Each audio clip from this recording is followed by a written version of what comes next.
તો યુરિયા ખાતર ખેડૂતોને ના મળે અને લાઈનમાં ઊભું રહેવું પડે. પણ જો તમારે દારૂ જોઈએ, ડ્રગ્સ જોઈએ કે કોઈ પણ કેફી પદાર્થો જોઈએ તો એની હોમ ડિલિવરી ફોન કરો ને તોય તમને સ્થળ ઉપર આપવા માટે કરીને આવે. આ બધી જ પોલીસને ખબર છે, પણ છતાં એ હપ્તા લઈને એ માત્ર ગાંધીનગર સુધી ને પણ દિલ્હી સુધી હપ્તા પહોંચે છે અને એના કારણે આપણા યુવાનો બરબાદ થાય છે, આપણી બેન દીકરીઓ વિધવા પડે છે અને એની ઝુંબેશ આવનાર સમયની અંદર ઉપાડવી પડે.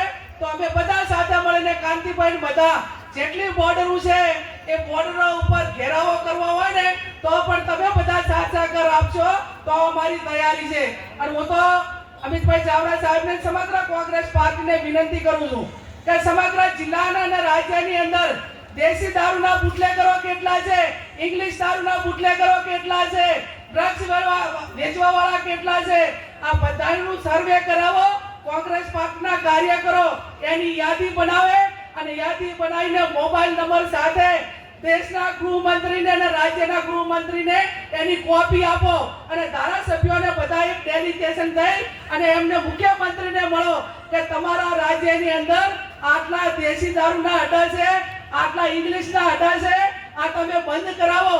અને બંધ નહીં કરાવો તો કોંગ્રેસ પાર્ટી એ જનતા રેડ પાડીને આ યુવાનોની બરબાદી બચાવવા માટેનું કામ કરશે.